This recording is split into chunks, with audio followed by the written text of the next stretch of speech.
I love you કરતા પણ વધારે અસરકારક વાક્ય છે કે હમણાં પાતળી લાગસ. આ ખબર પૂછવાનો જમાનો ગયો સાહેબ. અચ્છા. હવે માણા ઓનલાઈન હોય એટલે સમજી લેવાનું કે બધું બરોબર છે. માં એની દીકરીને કે બેટા કેમ રડે છે, સાસરિયામાં કઈ તકલીફ છે? ઓલી કે કેવો પતિ ગોતી દીધો છે. સીધી કઈ ઊંચા અવાજે બોલું એ તો સોરી સોરી કેવા માંડે. બાંધવાનો મૂડ જ જાતો રહીએ. વર્ષો પેલા માતા પિતાને ડર રહેતો કે આ છોકરાઓ ટીવી જોઈને ક્યાંક બગડી ન જાય. અચ્છા. હવે છોકરાઓને બીવા જેવું છે કે આ માતા પિતા ક્યાંક સિરિયલો જોઈને બગડી ન જાય. લગ્ન કરવાથી જીવન બરબાદ થઈ જાય એવું કઈ અને કુંવારાઓને ડરાવવા વાળા પાછા પોતાની મેરેજ એનિવર્સરી ધામધૂમથી ઉજવે. બે બાયું વાતો કરતી હતી કે હારું થયું આપણો જન્મ બંગાળમાં નથી થયો. તો બીજી કે કા ઈ કે આપણને ક્યાં બંગાળી આવડે. ખબર નઈ આ લોકો રાતના 2 વાગ્યા સુધી કેવી રીતે જાગી લે છે. મને તો 1:45 થાય ત્યાં તો નીંદર આવવા માંડે. આમાં શું છે કે લગન પેલા જે માંડ માંડ બોલતી હોય ને, અચ્છા, એ લગન પછી માર ફાડ બોલવા માંડે. કોઈને જનરેશન ગેપ ની વ્યાખ્યા નો ખબર હોય ઠીક હે તો આ ફોટો જોઈ લ્યો. આને કહેવાય અસલી જનરેશન ગેપ. આજે મોલ માં શોપિંગ કરતા કરતા વિચાર આવ્યો કે આ ટ્રોલીમાં વોરન રાખવા જોઈએ. એક્સક્યુઝ મી માં તો બાયું દાદા નથી દેતી. ઘણા આખા ગામ મારે બાંધી લે, પછી નવરા થાય અને મોબાઈલ માં સ્ટેટસ મૂકે કે મૌનમાં ઘણી શક્તિ રહેલી છે. આપણે અહીંયા વધારે બોલો તો પાગલ, ઓછું બોલો તો ઘમંડી, કામ પૂરતું બોલો તો મતલબી, નો બોલો તો મોટા માણસ. કરવું હું? અમુક જગ્યાએ વરસાદને પ્રેમિકાની જેમ વરસવાનું કીધું તું અને ઘરવાળીની જેમ તૂટી પડ્યો.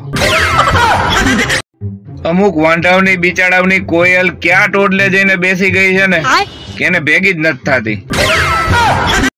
આજ મેં સુરત દાદાને પૂછ્યું કે વર્ષા આવે તો તમે કેમ સંતાઈ જાવ છો? તો મને કે બાઈવારે કોણ માથાકૂટ કરે. વિદેશોમાં ક્યારેક ક્યારેક ઉડતી રકાબી જોવા મળે છે, લોકોને આશ્ચર્ય થાય. પણ આપણે અહીંયા તો રોજ રકાબી ઉડે, રસોડામાંથી છનન કરતી કઈ ઉડે એ જ નક્કી ન હોય. પેલાના વખતમાં ઘરમાં કોઈ નવી વાનગી બનતી ને તો ભગવાનને થાળ ચડાવવામાં આવતો. હવે ફેસબુક ને ઇન્સ્ટાગ્રામ ને થાળ ચડાવવામાં આવે. તમે નહીં માનો પણ હું એટલો માસૂમ છું કે મને ફોન ના સેટિંગ સિવાય બીજા એકોય સેટિંગ કરતા આવડતા નથી. ડોક્ટર દર્દીને કહે બાયપાસ કરવી પડશે. અચ્છા.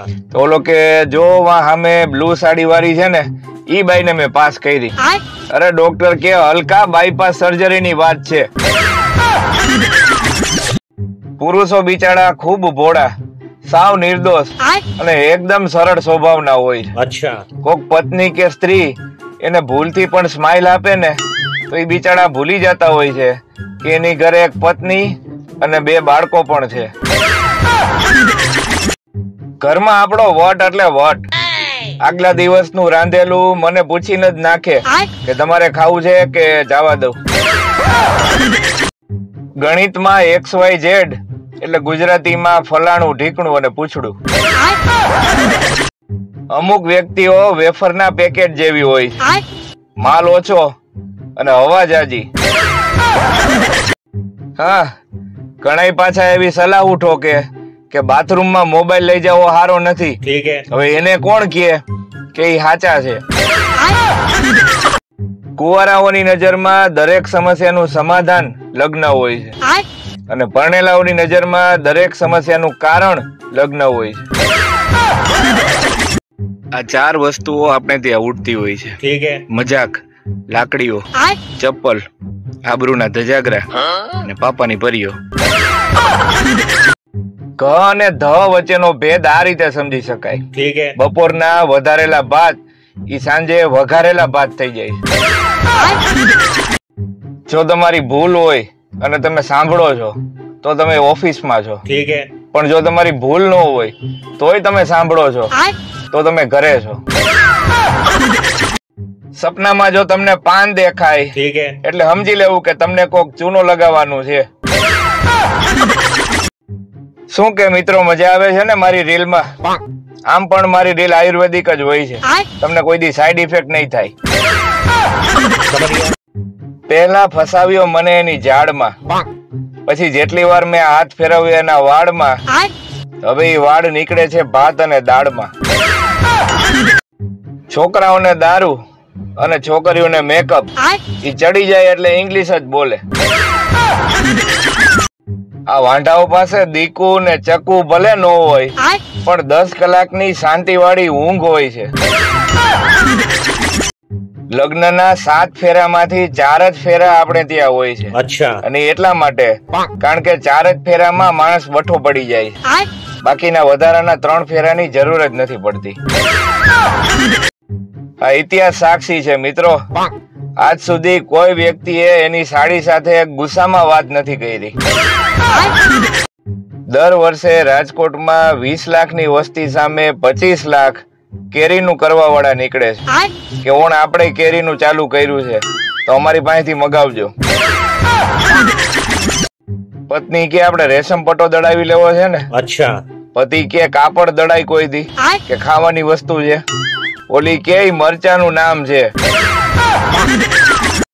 રૂપાળી છોકરી જોઈને જો તમારું તગારા જેવડું પેટ અંદર લેવાની કોશિશ કરો ને, તો એનો અર્થ એ કે તમારી અંદરનો જેઠાલાલ હજી જીવે છે. વર્ષો પહેલા એક ભાઈનો નંબર સેવ કર્યો હતો રેમડેસિવિર ના ઇન્જેક્શન માટે. આજે એ ભાઈનો મેસેજ આવ્યો કે ઓરિજિનલ રત્નાગીરી હાફૂસ લઈ જાઓ 1200 ની પેટી. ભાઈ આપણે ત્યાં માણસોની મજા જી છે ને, પોતાને શું કરવું જોઈએ ઈ ખબર નથી, પણ બીજાને શું કરવું જોઈએ ને શું ન કરવું જોઈએ ઈ બધી ખબર છે. ખુલ્લી ધમકી સમજવી હોય તો ધમકી સમજી લેજો. બુરા ન માનો હોલી હે કરી અને જો માથે રંગ ઉડાડ્યો તો અમે દિવાળી ઉપર બુરા ન માનો દિવાળી હે એમ કરી માથે ખુદડી બોમ્બના ઘા કરશું. ગણિતમાં જે સંજ્ઞાને x, y અને z કહેવાય ને, એને આપણી દેશી ભાષામાં ફલાણું, ઢીકણું અને પૂછડું કહેવાય. એક ઇન્ટરવ્યુ હાલતું હતું, તેમાં એક ઉમેદવાર બહુ કોન્ફિડન્ટ હતો. ઓલા ન્યા જઈને કે ગમે એ પ્રશ્ન પૂછો સાહેબ, એના 3 જવાબ આપી દઉં. ઓલા કે એમ, તમારા પિતાનું નામ જણાવો. આજનું જ્ઞાન. રજાના દિવસે ઘરે બેસેલો પતિ પત્નીને બીજી સાસુ જેવો લાગતો હોય છે. જ્ઞાન સમાપ્ત. 2 બેનપણીઓ વાતો કરતી હતી. એક કે મારો પતિ મને એટલો બધો પ્રેમ કરે છે ને, મને કહેતા હોય કે 7 જન્મ સુધી તારી હારે રહીશ. ઓલી બીજી કે જો પુરુષો આવા જોઈએ બેન, 7 જન્મ પછી એને બીજી કોકને કઈ રાખ્યું હોય છે.